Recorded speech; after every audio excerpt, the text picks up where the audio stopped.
Bikurim, another theme of Shavuot, the first fruits that were brought. And I thought that, as you know, traditionally we study on Shavuot. Some people, not me any longer in my life, stay up all night the first night of Shavuot studying. I have done that in the past, but it has been a while since I've done that. But we should do at least some study. So I have a text prepared that I thought would be interesting to do about Bikurim. The Bikurim, how did it happen? Does anybody know about Bikurim, actually? No? Okay. So let's read it. Oh, Josh. Well, I believe in the Torah portion we just read, right? It talks about the first belong to God of everything. Yep. Right? Yes. So this is first fruits of the harvest, or first grains of the harvest, obviously fall under that category. And I think it's not until Rosh Hashanah Levi'imot it's the first animals, but for this it's the first grains. Yes. And you bring it up to the temple for the sacrifice. Great. It is offered in a basket. We'll see it here because they're going to sort of tell us how things happened in this Mishnah, which is actually very much more descriptive. We tend to think of Mishnah sometimes as being a lot of the earliest layer of laws, but this is actually more of a narrative description. So I'm going to read it in English. And the one thing you should know when it mentions a ma'amad, the land of Israel was divided into 24 regions. So a ma'amad is one of those 24 regions. We'll just leave it very simple with that. And I'm going to read, and then we'll try to unpack. How do they bring the Bikurim, the first fruits, up to Jerusalem? All the cities of a ma'amad would assemble in the main city of the ma'amad and sleep in the streets without entering into anyone's homes. As they awoke, the supervisor would say, Kumu, arise, let's go up to Zion, to the house of Hashem our God. Quoting Jeremiah chapter 31. Those living close to Jerusalem would bring fresh figs and fresh grapes, and those from afar would bring dried figs and raisins. An ox would go before them, its horns plated with gold, an olive wreath around its head. The flute would play in front of them until they all got close to Jerusalem. Once they got close to Jerusalem, the pilgrims coming would send ahead of them a messenger and adorn their Bikurim. The overseers and officers and the treasurers would, from the Beis HaMikdash, from the temple and from Jerusalem, would come out to greet the pilgrims. In accordance with the stature of those coming in, they would go out. All the artisans of Jerusalem would stand before them, the pilgrims, and greet them. Our brothers and sisters from so-and-so, come in peace. And the flute would continue playing before them until they arrived at the Temple Mount. Once they arrived at the Temple Mount, even Agrippas the king would carry his own basket on his shoulder and enter until he reached the courtyard of the temple. Once they got to the courtyard, the Levites would speak in song. So, wow, this was sort of a big deal, this Bikurim, right? That's pretty amazing. How do you react to this passage? Sounds fun, right? Sounds like it was a big happening, right? Like everyone goes to Coachella and not suggesting they're exactly the same, though I don't know, those Levites, they could really they played music, they had instruments. There was Coachella on our coast, but in Israel there was Bikurim. Interesting. Esther?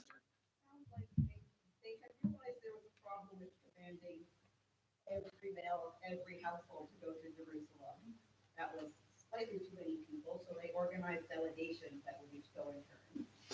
Yeah, it seems like maybe there was delegations, maybe not every single person went, but maybe, since every farmer or every household, right, had to bring, who had a farm, had to bring Bikurim, you would assume that at least one member of the family came with a basket, it sounds like to me. But you're right, maybe not everyone went. Yes. And I'm just thinking that if you lived in Jerusalem, you had to do this welcome 24 times. That's right. Yeah, pretty amazing.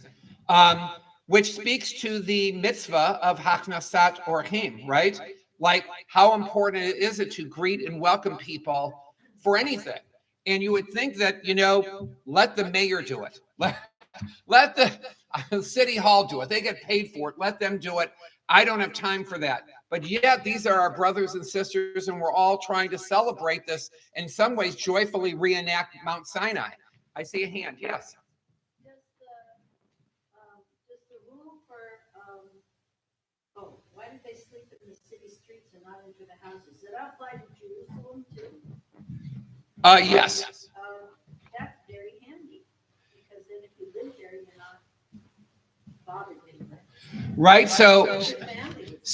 the people in the main cities of the Ma'amad, it would have been pretty much taxing if every family in that city had to house all the pilgrims from the rest of it, right? So if everyone in the county who came to visit Ventura or something, it could be very taxing. And some things are going to get broken and maybe stolen, God forbid, or whatever might happen. And so to avoid any kind of ill will between pilgrims and people living, they smartly said, you're not going to be housed. That could be something if you came another time on your own. But when the entire Jewish people are coming, or the delegations of the Jewish people, you can sleep in the streets. And people, who doesn't like to sleep in a tent? Yes. Yeah. So there was asking, how is it that they would sleep in the streets and not enter the houses? And so we were talking about how logistically that made it easier for no one to have resentments. Yes. So, sleeping in the streets, the first thing I thought of was super cold. Mhm. Not quite the same deal, but outside, maybe no temporary structure. But help me understand the ox that would go before them, horns and an olive wreath around its head. Don't get that. So anybody want to respond? The question was, I love the idea of ceremony and parading and traveling together and journeying together. What is this deal with the ox in front of going ahead of them, plated with gold, with an olive wreath around its head? Anybody want to react to that detail?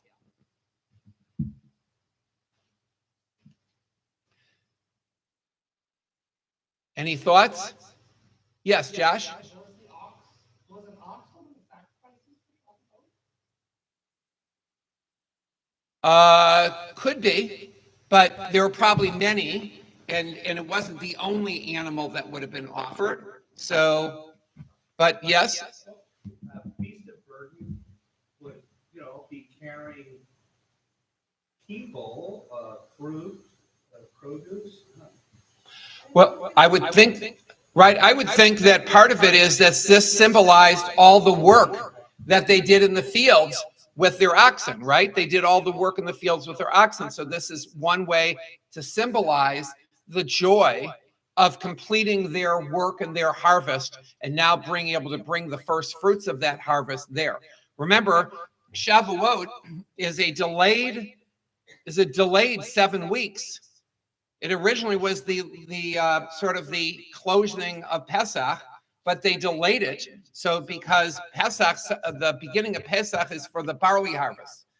Later on, 10 days to 2 weeks later is the wheat harvest. The wheat harvest is the cash crop. So you can't ask people to come in the middle of harvesting the crop that's going to keep them alive. Right? So Deuteronomy, and it didn't matter in the time of Exodus when anybody could go to any local place to offer the sacrifice. But once the Deuteronomists came and said, There's no more local synagogues, no more local altars. Everybody has to go to Jerusalem 3 times a year. So now when you ask people to travel who may be traveling from outside Jerusalem quite a ways, you have to postpone it 7 weeks. So this postponement, it enables them. But now they have this ox celebrating their work with the golds. I don't know the gold, perhaps symbolizing the hopes for prosperity that the crop might bring, and the hopes for olives tend to be a sign of peace, usually. I think olive wreaths usually represent peace. Yeah. And so that's my thought about that. I don't know it for sure. I think it's a great question. Anybody else have a question? It's not traveling anyone, it's not going off into the field and eating someone's harvest, it's just dancing along with everyone else. I was thinking the same thing. I would not want the job of being one who plays his horns with people. Yeah, and the flute and to play. I suppose if you're a real musician, you sort of love the idea of playing the flute and doing the music. And you can go on, and then maybe they traded off musicians, maybe they didn't play the entire time, but it's all very, very interesting. So I want to put us aside for that for a second, and now we're going to go to the second text, which is actually the basis of the Bikurim in the Torah. And then we actually have the text of what they said when they get to the priest, but we'll talk about that perhaps if we have time in a moment. So text 2a, when you enter the land that Hashem your God is giving you as a heritage, and you possess it and settle in it, you shall take some of every first fruit of the soil, which you harvest from the land that Hashem your God is giving you, put it in a basket, and go to the place where Hashem your God will choose to establish the divine name. That means Jerusalem. You shall go to the priest in charge at that time and say to him, I acknowledge this day before Hashem your God that I've entered the land that Hashem swore to our ancestors to assign us. So, and then the next thing they recite, does anybody know what that is? Their official declaration?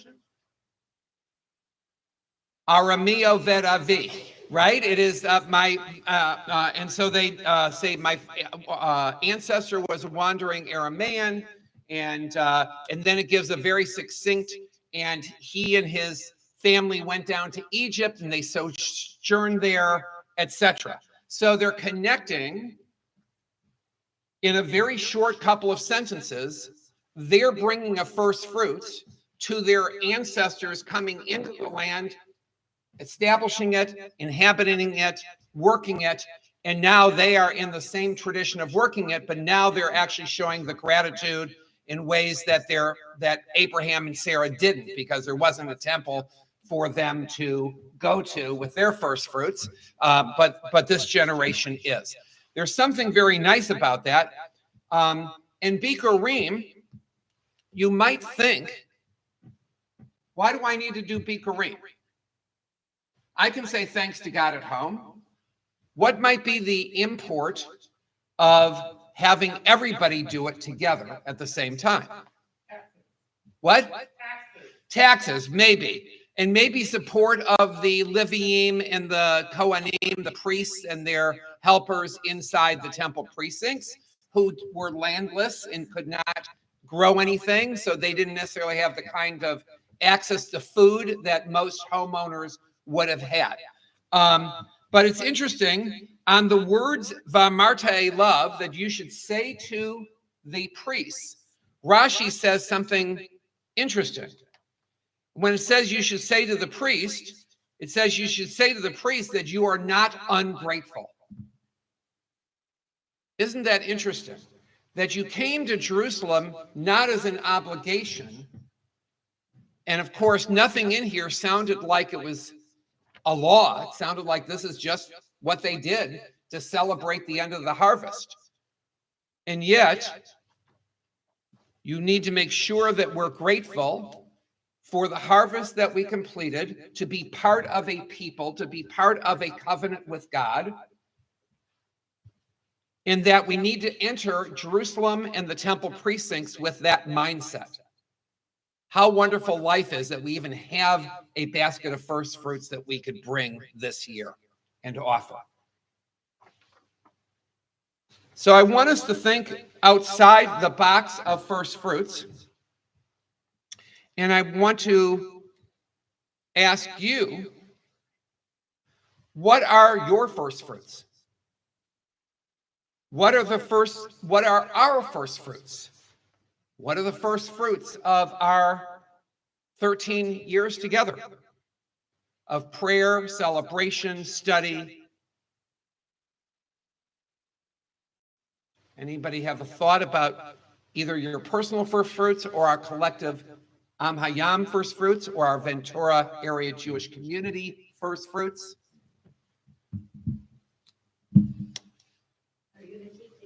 Unity together, yeah, great. And that would be sort of what happened back then, right? There was a big unity when representatives and delegations from all 24 areas would come together.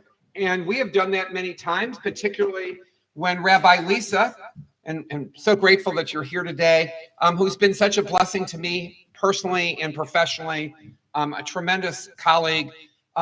She and I really work together on so many holiday celebrations, Sukkot, Simchat Torah, Hoshana Rabbah at TBT. We've done Shavuot here. You helped craft a story of Ruth thing. One year we did all the book of Ruth, and we all did a different chapter, and we did one on the land of Israel one year for Shavuot, and we've done we did Pirkei Avot, and Rabbi Flam, who was sort of joined us for Pirkei Avot. Yeah, so we've done a lot of different kinds of celebrate. We've done Torah rolls. We've done we've circled the sanctuary TBT with our lulav and etrog. We've done so many things together, and there's something powerful when our different synagogues could come together on those special days. The different ma'amadot, right, of TBT, Nirami, and Am Hayam coming together. So I think of that as well. So thank you for unity as community, and of course, hopefully in all those synagogues of our area, there is unity within as well, and a coming together at holiday times, etc. Anybody else have a thought on our first fruits? Or your own personal first fruits? Yes. I'm grateful for you guys, for my husband here. Yeah. Getting introduced. Yeah. For first fruits, but don't sacrifice each other. Just enjoy each other. Yeah. So you actually met here in the congregation? Although his family got to do the ceremony with some Levi kids. Get to do it with someone else's kid. Thank you, Andrea. Your thoughts, first fruits. I always think at the end of the school year and how our first fruits are our children progressing to the next step. Beautiful, right? So it so happens that Shavuot tends to come at the end of a religious school year and of a public school year, right? Secular school year. And it is a time as well then that we can sort of give thanks for the growth that we've noticed from the school year of our kids, not just intellectually, but hopefully as citizens, as meshes, as thoughtful beings who continue to grow and inspire. Yeah, so thank you for pointing that out about Shavuot and the Bikurim, the first fruits of our beings. Beautiful. Anyone else with a first fruit thought? About being together when he goes to give us or ask us about the hard questions. Yes, yes, I'm not known for asking easy questions. This is true. But it's nice to have that feeling of togetherness and doing things together, whether it is grappling with a text or davening or celebrating. What? Yeah. Challenge is good, right? Yeah. So thank you for that. Yeah. Yes, Brenda. Seders, yes. How everything was sort of treated and the different versions Yeah, yeah, and how many, yes, a lot of people from outside the community as well as within the community at our Passover Seder is really a sort of gathering of people. Thank you. Yeah, beautiful. Anyone else have a memory of big first fruits? Yes. Brad noted that saying one is grateful in a crowd is a more powerful thing. Ah, that's a beautiful thought, Fran. Thank you. Fran said that the idea that these Ma'amadot would come to Jerusalem and they would say to the priest in public in front of everyone else, I am grateful. That's pretty powerful to be able to honestly say in front of somebody, I'm grateful. So I can say I am grateful for 13 years of Jewish life, inspiration, uplift that all of you have given me. So thank you for that. And I also feel that part of it, as you know, when you think of the end of the year, you're also thinking about the future as well. That we'll think about what first fruits will bring to bear when Rabbi Goldstein assumes the mantle on July 1st, and how we can make our own gratitude for what we've had in these past 13 years and bring them to bear in making something special, new, and different, but equally worthy of celebration and unity and togetherness as we go forward. So we're going to put all of that aside. Thank you for this gift of a few moments of Torah to bear. But we should keep in mind Bikurim and gratitude are such great themes of the holiday. It's nice to have a few minutes to unpack them.